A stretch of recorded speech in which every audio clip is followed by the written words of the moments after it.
उसका ऊपर की तरफ है वो पानी जा रहा है। सर्वर यहाँ ज्ञान की वर्षा हो रही थी।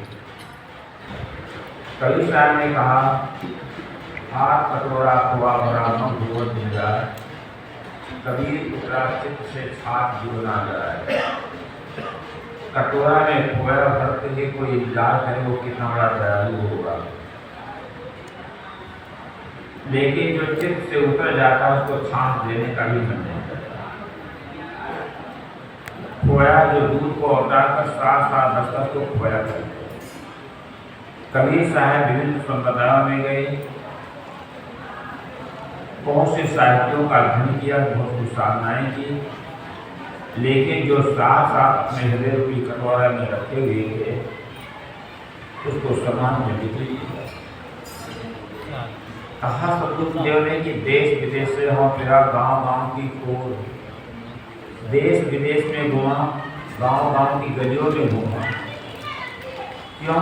अपने खोया सार ज्ञान को विकसित करने के लिए। आजकल तो बहुत से साधन चलते हैं, पहले पैदल यात्रा करते थे, विभिन्न प्रांतों में सदगुरु कबीर गए अपना जो अर्जित ज्ञान को विकसित करने के लिए। उन्हीं के अनुयायी जो संत जन हैं, त्याग और तपस्या करके ज्ञानार्जन करके वो समाज में विकसित करते हैं। हर कोई समझदार है तो इसको ले सकता है, लेकिन कवि साहब ने कहा अगर योग पात्र नहीं है तो कितना भी समझाया जाए वो उसको ग्रहण नहीं कर सकता है। एक साथी कहा है कवि साहब ने, मलया वे की बास में बेरा ढाक लाश, बेरा कहूँ न दे दिया जुड़ू रही पास। मलया में चंदन के आसपास जितने पेड़ पौधे उस चंदन की वक्त सुगंधित हो जाते हैं। ढाक क्लास बहुत पेड़ होता है। एक कहने का तरीका जितने अन्य इतर पेड़ हैं वे सब चंदन के सुगंध से सुवासित हो जाते हैं, लेकिन बांस अगर चंदन के पेड़ से सदा हुआ लगा रह जाए तो वो जो है सुगंध को नहीं दे पाता। दोष है बांस। पहला दोष है ऊंचाई, दूसरा दोष है गांठ, तीसरा दोष है कोला, चौथा दोष नीरस। इन चार दोषों के कारण से बांस चंदन के सुगंध से वंचित रह जाता है। सदगुरु कबीर साहब ने एक दृष्टांत दिया है। सिद्धांत में कहा जाता है जो विवेकी तत्वज्ञानी महापुरुष हैं उनके संपर्क में आकर के सारे लोग जो इन चार दोषों से मुक्त होंगे वह ज्ञान ग्रहण करेंगे। जो सदगुरु का अमृतमय ज्ञान है, बोधमय ज्ञान है, पार ज्ञान है, जो चार दोषों से मुक्त होगा वो ग्रहण कर सकता है। कौन से चार दोष? वहाँ जो बांस का उदाहरण देकर के कहा कोई शहर में, बांस ऊंचा होता है। अगर किसी व्यक्ति में अहंकार होगा, अहंकारी व्यक्ति कभी ज्ञान का लाभ नहीं ले सकता। अब किस चीज का अहंकार? अहंकार बहुत सी चीजों का, धन का अहंकार, तन का अहंकार, जवानी का अहंकार, विद्या होने का अहंकार, स्त्री होने का अहंकार, पुरुष होने का अहंकार, ज्ञानी होने का अहंकार, गुरु होने का अहंकार, मठ मकान का जो है महंत है उसका अहंकार। एक अहंकार नहीं, बहुत से अहंकार। जब तक अहंकार होगा तब तक सदगुरु के ज्ञान से उसे लाभ नहीं ले सकता।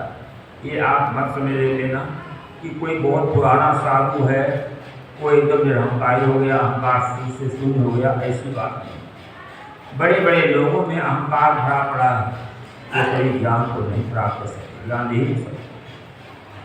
कितना भी उनको उपदेश किया जाए, आप ये विचार कर तमाम इतिहास की जो उदाहरण है, दुर्योधन को कितना समझाया, बड़े बड़े महापुरुषों ने उनको समझाया, महाराज की स्वयं उनको समझाया, लेकिन दुर्योधन को अहंकार था, किसी की बात को नहीं माना।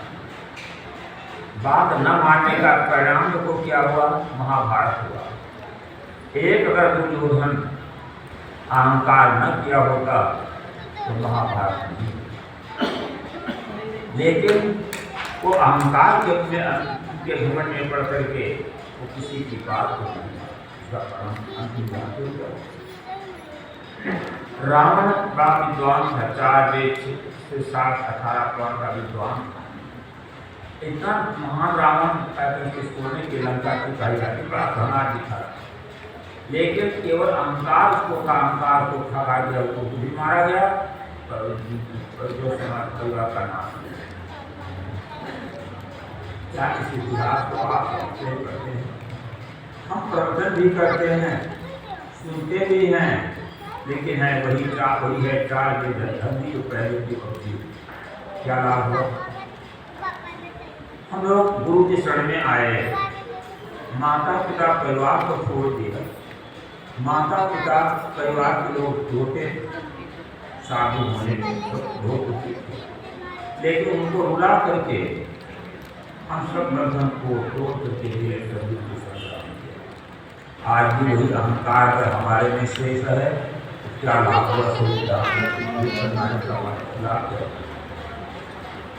हमारे द्वारा अगर किसी को कष्ट होता है तो हमको होगा, आप लगेगा जागत में इस बात को। श्री विशाल जी ने कहा है, नहीं समाज को पीड़ा दे गए और बने कहाँ पर खिचड़ी से।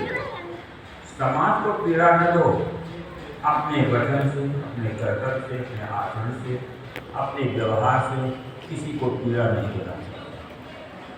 आपके द्वारा अगर समाज को पीड़ा होगा तो खाने खाया क्या वैसे दान करने से? यह साधु का वेश भगत बन करके क्या लाभ हुआ समाज का? अगर अहंकार न गया तो चुल्लू भगवान में डूब करके मर जाना ही है। समाज के लिए जो ऐसा अहंकारी व्यक्ति होता है वो कलंक होता है, वो देश समाज को बर्बाद करता है, समाज को बर्बाद करता है, अपना बर्बाद होता है। अहंकार ज्ञान का लाभ नहीं हो सकता। हम क्या करने के लिए आए? वारो तन मन धन सवै पर प्रथावन हार, योग अनंत योग पर मरे बिल्कुल नहीं सार। सदगुरु के चरणों में तन और मन और धन सर्वस्व निछावर कर दिया जाता है। अनंत दुख दिए जाए बिना गुरु के उद्धार और कल्याण नहीं हो सकता। अगर सदगुरु ऐसे मिल भी गए हैं लेकिन वो शिष्य योग पात्र नहीं है तो समर्पित नहीं हो पाता। अहंकार नहीं है, तुमसे कम बाबू नहीं है, तुमसे कम, तुम तो राइफल हो तो मैं एटम कम, इतना अहंकार होता है। तुम राइफल हो तो एटम कम क्या? तो अहंकार ही जब जो है ज्ञान का लाभ नहीं हो सकता है। जिनमें अहंकार नहीं होगा वो ज्ञान का लाभ नहीं हो सकता। अहंकार के कारण से वो यथार्थ बोध से यथार्थ पर से वंचित हो जाता है, केवल कथनी से काम नहीं होता। कथनी, करनी और रहनी तीन की जरूरत है। सदगुरु कबीर देव ने कहा, करनी करे सो तुम हमारा, कथनी कथे सो नाती, और रहनी रहे सो गुरु हमारा, हम रानी के साथी। जो करनी करता है वो हमारा पूत है, पूत का संबंध, और कथनी करता है वो पूत का नाती का संबंध, बेटी का बेटा बहुत दूर का संबंध, और जो रहनी में रहता है हमारा पूत। क्या इस चीज़ को अपने क्यों उतार पाते हैं? हमारी तो थ्योरी है कि प्रैक्टिकल भी है। करनी इंद्रियों से होती है, कथनी वाणी से होती है, और रहनी हृदय से। तीनों का जहाँ सामंजस्य है वो सदगुरु। खाली नामधारी सदगुरु हो गया क्या?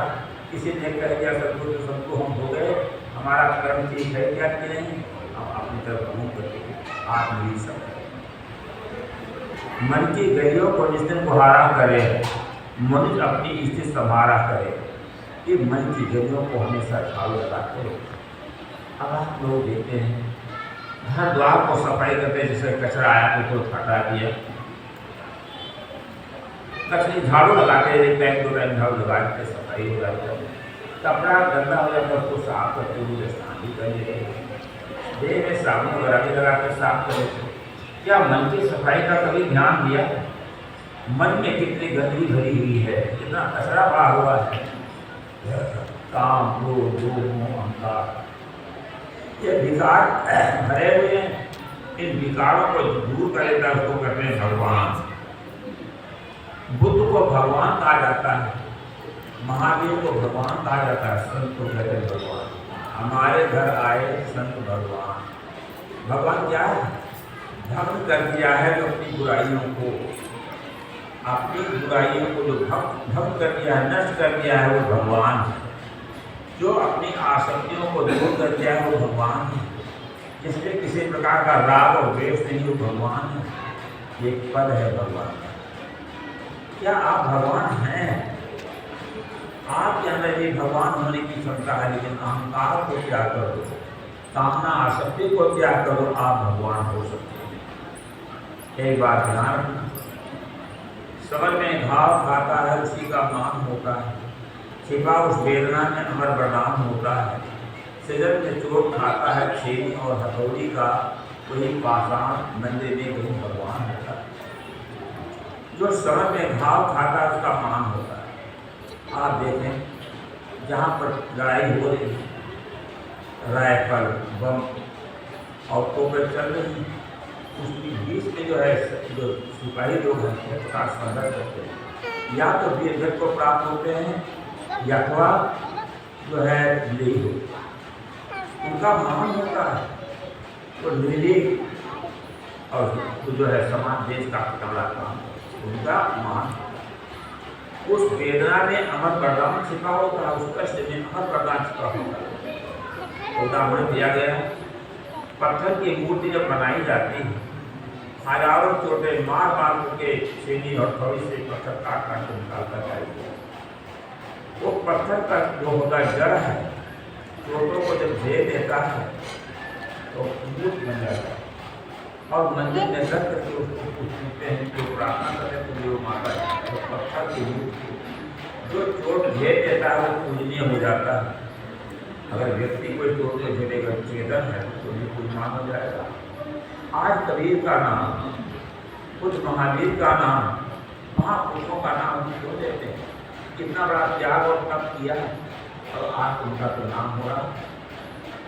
अगर कोई किसी मान लिया बहुत बड़ा का हो तो उसको धर्म में पड़े हुए समझा नहीं, पार उसके अंदर में नहीं है कि साधु की करनी क्या, रहनी क्या, आसन क्या। तो जो कथनी करने और रहने की जिसमें एकता है वो साधु मान है, भगवान है, सदगुरु है और वो भगवान।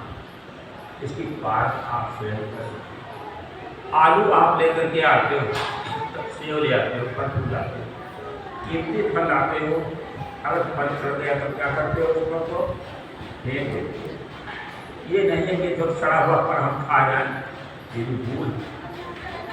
एक यादव भी तो पढ़े लिखे तो नहीं थे, तो कहीं वो रसगुल्ला खाते, रसगुल्ला खाने बड़ा बड़ा, तो नाम तो नहीं जानते। उनकी एक पत्नी जा रही थी बाजार, तो उन्होंने कहा पैसा क्या, कहा गोल गोल लेते आना, गोल गोल। अब गोल गोल क्या है? गोल होता है, गोल होता है, और यही जो है रसगुल्ला गोल होता है, बहुत सी मिठाई का गोल गोल होती है। तो केवल ये देखे थे गोल गोल है और बड़ा स्वादिष्ट, तो मिठाई नहीं। तो पत्नी से कहा गोल गोल लेते आना बाजार से, गोल गोल। अब वो स्त्री जाके बोल पढ़ी लिखी नहीं थी, सीधी सादी, बाजार में कहते गोल गोल देते, गोल गोल देते, गोल गोल बात क्या चीज़ दे दिया है उसको? एक मस्करा था, तो घोड़े के लिए उठा कर कहा यही गोल गोल ने इसी को देगा। ले आई तो अपने पति को दिया, जो खाने लगता है गोल गोल, खाने में घोड़े के लिए खाने अच्छी लगती है क्या? तो पत्नी पूछती है कि गोल गोल बढ़िया है कि नहीं? कहा गोल गोल वैसा बढ़िया नहीं, इसे गोल गोल खाए, लेकिन पैसा देने के लायक तो खाए, गोल गोल खा लेना चाहिए क्या? अब आप विचार करें, साधु के द्वारा आध्यात्मिक संवर्धन होता है, गुरु के द्वारा जन्म का बंधन छूटता है। तो अगर साधु के वो व्यवहार आचरण नहीं है तो क्या उसको मान लो एक पूजा के लोगों को मानते रह जाए? आज यही बहुत बड़ा धोखा हुआ समाज के अंदर में। गुरु का अपने विचार नहीं किया, महापुरुष का विचार नहीं किया, पाठ नहीं किया, बिना पढ़े सामान्य लोग जब आप बाजार में जाते हो, सेव खरीदते हो, आलू खरीदते हो, अगर आप व्यापारी के भरोसे रह जाओ कि भाई कोई आज का सेव दे दो, वो सेव देगा क्योंकि उसको माल को निकालना, पुराने माल का वो सब नहीं दे नया माल करते, उसके भरोसे अगर चोरिया पास नहीं किया तो सड़ा गला मांगे दे। हम गए थे उधर हरियाणा पान नहीं कर तो बढ़िया बढ़िया सेव लेकर के आए 2 किलो, ऊपर देखने बड़े सुंदर थे, लेकिन जब सुबह जब पान के लिए तो बढ़िया किया तो 2-3 सेव करे निकल आपका एक जो ऊपर से सुंदर पार नहीं किया अपना सेव के लिए आपको आप 5 लेते हैं। जिस ज्ञान के द्वारा आपका जब मन का बंधन छूटता है, इस ज्ञान को परख करके मैं धोखा हो जाए। उदाहरण में क्या करता हूँ, एक तोता बेचने वाला व्यक्ति था, उस तोते को सिखा रखा था इसमें क्या संदेह, उस तोते का कीमत रखा था 1 लाख रुपया। नीचे कल्पित करने करके लगा दिया कि तोता बहुत बड़ा विद्वान है, 4 वेद 6 7 18 पुराण 108 मुसद कुरान का ये रामायण गीता सब कुछ नीचे लिखा हुआ लगा था और कीमत उनकी 1 लाख रुपया। ये भी लिखा था बिका हुआ माल वापस नहीं होगा। एक सेठ जी देखा है तोता बड़ा विद्वान है, हम लोग पंडितों को साधुओं को बुलाते हैं, सत्संग करवाते हैं, पाठ करवाते हैं, ऐसा करता है। एक तोता खरीद लेने पर एक के सामने मैं लगा जाएगा, वेद का पाठ करता रहेगा, रामायण का पाठ करता रहेगा, गीता का पाठ करता रहेगा, और जो प्रश्न करना होगा कुछ नहीं उसका समाधान तो करेगा। सेठ धनपति से 1 लाख रुपया दिया, तोता को खरीद लिया। सेठ को अहंकार हो गया कि मैं इतना बड़ा तोता खरीदा, ऐसा चीज़ खरीदा हूँ, ऐसा दुनिया में कुछ तोते का न सुना होगा और न कभी देखा होगा विद्वान तोता। सेठ ने घोषणा कर दिया कि मैं इतना बड़ा विद्वान तोता खरीदा हूँ, आप तो कभी देखे नहीं सुने। तो सब कुछ जानता, रामायण गीता भागवत पुराण बाइबल सब कुछ जानता। एक रामायण जी पहुँच गए, तोता से कहते तोता राम तुम रामायण जानते हो? तोता कहता है इसमें क्या संदेह, उसने हिरण्य तो रामायण जी ने सोचा कि हमने जो प्रश्न किया तोता उत्तर दे दिया, और तोता कई प्रश्न करके हम उत्तर नहीं दे पाए तो तोता से हारना तो अहंकार था उसका। मैं एक मौलवी साहब पहुँच गए, मौलवी साहब कुरान पढ़ते थे, मौलवी साहब ने प्रश्न किया कि तोता राम तुम कुरान जानते हो? तोता कहता है इसमें क्या संदेह, मौलवियों का अहंकार था पूरा हम जानते, वो भी बेचारा निराश होकर लौट जाता। सेठ का अहंकार और खुश हो गया कि देखो रामायण जी हार के चले गए, निरुद्र होकर के मौलवी भी हार करके चला गया। सेठ ने कहा जिसको जो प्रश्न करना है तोता से प्रश्न कर सकता है। एक विवेकी प्रतिज्ञानी महापुरुष घूम रहे थे, कह रहे बाबा दही चूड़ा चाट के घूमते हो, हमारे पास एक तोता है, ऐसा तोता आपको कभी देखा भी नहीं होगा। तोता क्या है कहीं को सब कुछ जानता, सभी भाषाओं का ज्ञाता है और सभी पुस्तकों का ज्ञाता है। जो प्रश्न को तोता सभी उत्तर देता, बहुत लोग हाथ के चले। महात्मा जी ने साथ सोचा कि भाई कोई आदमी इतना विद्वान है तो तोता कैसे विद्वान हो जाए? आप प्रत्यक्ष की प्रमाण तो प्रत्यक्ष की प्रमाण करें तो देखो महात्मा जी गए, तोता से कहा तोता तो राम तुम रामायण जानते हो? तोता कहता इसमें क्या संदेह। महात्मा ने कहा था रामायण का पहला दोहा कहो तो जरा। तोता कहता इसमें क्या संदेह। महात्मा ने कहा कुछ जानता मतलब ऐसा कुरान की पहली आयत कहो तो। कहा इसमें क्या संदेह। कहा संदेह तुमको नहीं हमको तो। कहा शायद वेद का पहला मंत्र कहो। कहा इसमें क्या संदेह। अब वही रटा हुआ किसी दूसरा समझाता नहीं। तो सेठ जिससे नहीं थे तोते मालूम पड़ता तोता कुछ नहीं जानता। सेठ जो पूछते हैं तोताराम से कि तोताराम तुम कुछ नहीं जानते हो? कहा इसमें क्या संदेह। कहे क्या मेरा 1 लाख रुपया पानी में चला गया? कहा इसमें क्या संदेह। अरे कुछ नहीं जाता इसमें भी कोई संदेह नहीं। 1 लाख रुपया पानी में भी चला गया इसमें भी क्या संदेह। अंत में धोखा खाया कि नहीं। आप परखिए, शब्द को परखिए, साधु को परखिए, गुरु को परखिए, व्यक्ति को परखिए। अब आप सब चीज को तो पाठ करते लेकिन इसका पाठ नहीं करते। सदगुरु के द्वारा आपके जीवन का मार्ग प्रशस्त होता है। सदगुरु अगर आपको मिल गए तो आपका जीवन बन जाता है, अगर नहीं सदगुरु मिले तो आपकी आँख की आँख हो जाए। घट में है सूझे नहीं नारद ऐसे जिंदु, तुलसी यह संसार को भयो मोतिया के, एक दो को नहीं पूरे संसार को मोतिया के हो गया। और मोतिया बिंद जब हो जाता है तो आँख से दिखाई नहीं पड़ता, आँख को इससे लगता है। मोतिया बिंद के हो जाने से आँख से दिखाई नहीं पड़ता, जानी पड़ जाती है। तो डॉक्टर क्या करता है, कोई योग डॉक्टर को मोतिया बिंद का ऑपरेशन कर कैलेंस करता है। अगर अयोग डॉक्टर का असर पर पड़ गया तो वो भी आँख नष्ट हो जाती है। जो भीतर की आँख है विवेक और विचार, बाहर की आँखों को सबके पास सभी लोग सब कुछ दे दिया। क्या भीतर की आँख है? आज भीतर की आँख का अभाव होने के कारण से हम किसी प्रतिमा के सामने हाथ जोड़ते हैं, तुम लोग माता के पिता, तुम लोग सखा, तुम माता हो, तुम पिता हो, तुम बंधु हो, तुम सखा हो। वो माता पिता पत्थर की मूर्ति या कागज के चित्र हो सकता है क्या? पेड़ पौधा माता पिता हो सकते हैं कि जिस माँ ने जन्म दिया है, जिस पिता ने जन्म दिया है, उनको धन का मालिक बना दिया पढ़ा लिखा करके, क्या उसके सामने हाथ जोड़ते हो? आज विवेक की आँख को फोड़ दिया गया। और विवेक की आँख फोड़ने वाला कौन होता है? कोई बैल कोई घोड़ा का नहीं, आदमी ही गुरु होता है, आदमी चेहरा होता है, आदमी आँख को फोड़ता है। क्या अपनी आँख की सुरक्षा करना चाहते हो? तो उस आँख की सुरक्षा करना चाहते हो, विवेकी तत्व जाइए, महापुरुष की शरण में जाइए, परखिए साधु को और उसके द्वारा ज्ञान को। तब ज्ञानी महापुरुष अगर मिल जाए तो उनको समर्पित हो जाओ। जब तक समर्पित नहीं होंगे तब तक आप ज्ञान के अधिकारी नहीं बढ़ सकते हो। अब इस प्रकार से फर्क मैं कह रहा था, अहंकार जब तक होगा तब तक ज्ञान का लाभ हो दे नहीं सकता। जब स्वयं ज्ञान का लाभ नहीं सकता तो क्या आपको ज्ञान दे सकता है? अहंकारी व्यक्ति कभी ज्ञान नहीं दे सकता। अगर होगी तो कसनी होगी, उसका असर भी नहीं होता। अब आप जरा विचार करिए, जैसे कि महापुरुष जो होते हैं उनके द्वारा जो साधना संपन्न वाक्य निकलता है उसका प्रभाव अधिक होता है। बेशक भी बैराग की बात कर सकते हैं, उसका प्रभाव होगा क्या? एक व्यक्ति बैराग का प्रदर्शन कर सकता है तो उसका प्रभाव होगा।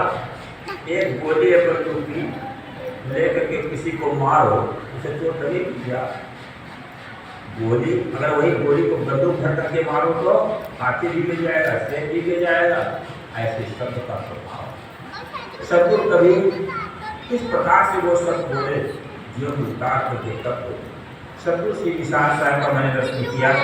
सदगुरु कबीर ने कहा, मस्तागत छो नहीं कर्म गौ नहीं हाथ, चारों युग का महात्म कबीर मुझे जनाई बात।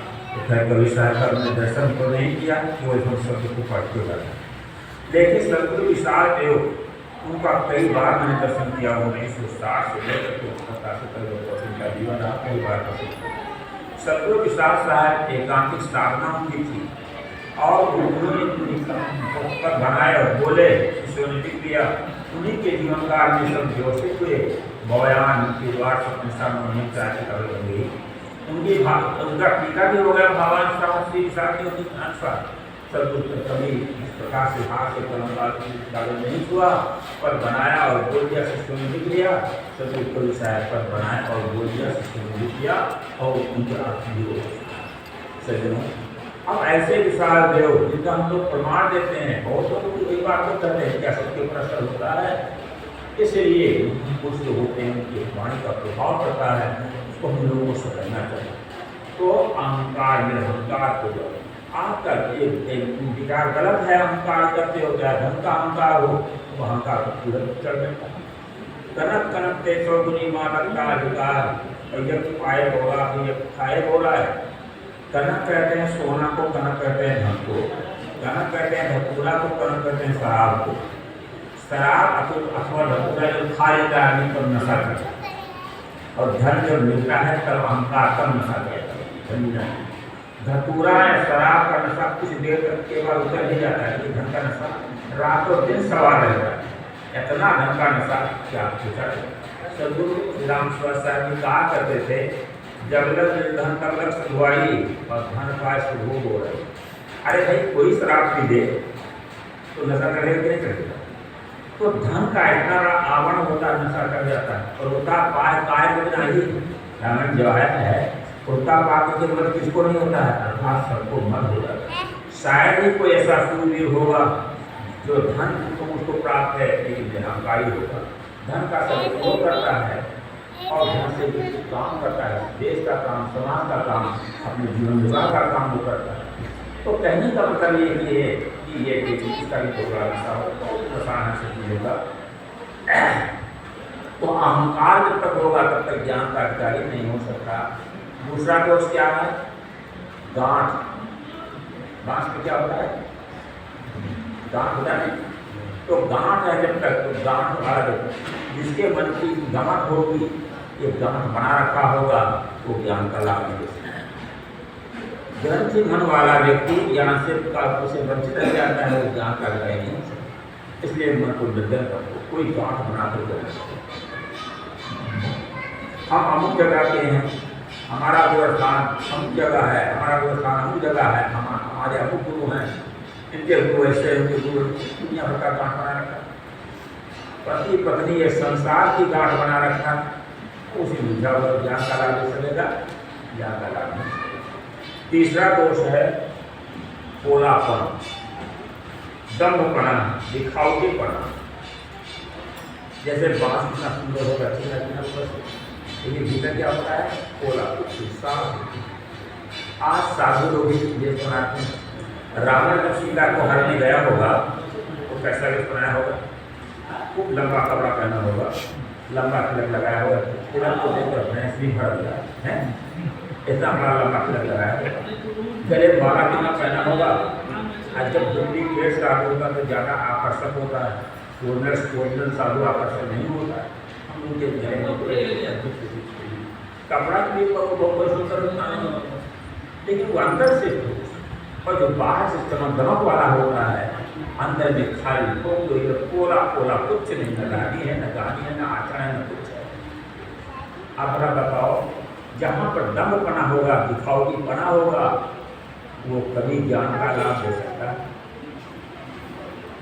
साधु तो बन गया, कभी साधु का साधु होना चाहिए। कैसे? पक्का हो गए और कच्चा सरसों पेड़ के खरी भयानक थी। कच्चे सरसों को पेड़ दो तो खरी होगी, न पेड़े और तो नहीं होता। आज साधु की राह महान होती है, वो भगवान होता है, परमात्मा होता है, उसमें परिपक्व। अगर आपको ठीक से बोध नहीं हुआ तो साहित्य पाठ ज्ञान का, तो भटक जाओगे। कि साधु को मैंने देखा, साधु को बहुत देखने में अच्छे लगते हैं, वक्तव्य भी होता है, लेकिन बोध नहीं होता।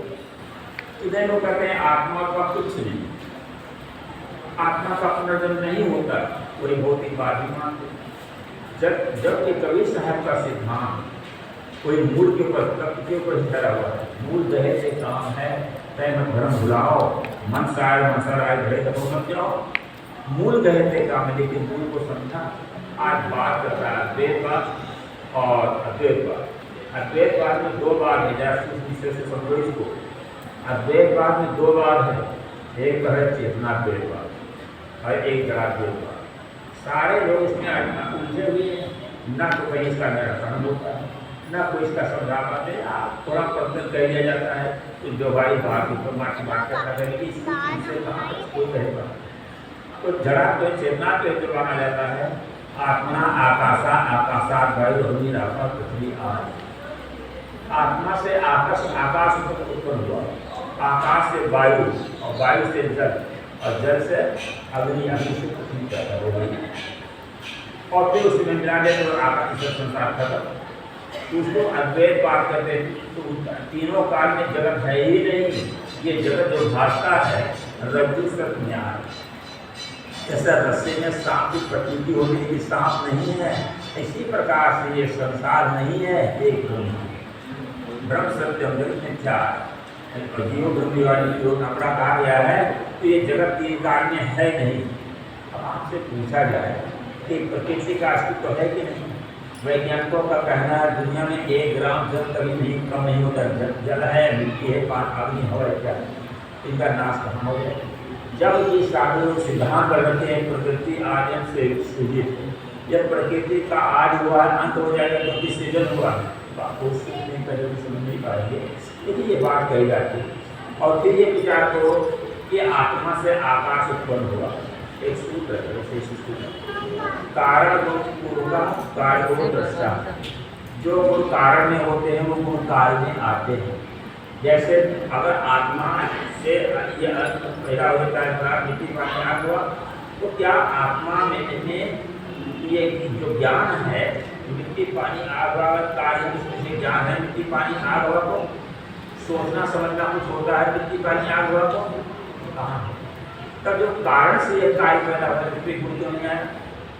और वही बात भौतिक बात में कहा जाता है जड़ाद्वैत का, ये चेतना द्वैत का वो जड़ाद्वैत का कि मिट्टी पानी आग हवा से चेतना उत्पन्न हो गई है तो इसका नाम नहीं मानते हो।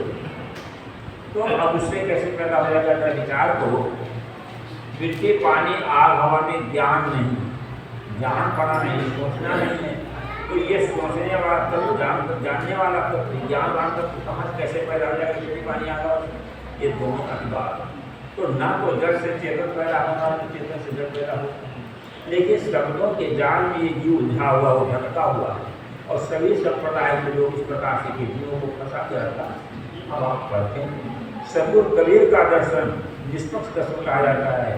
कबीर को पुरस्कार ठीक से ज्ञान जो संबोध कहा जाता है, सब ठीक से बोध संगत बोध हो, ठीक से ज्ञान हो, एक ज्ञान के अभाव में जीव रहता है। तो आपको समय होगा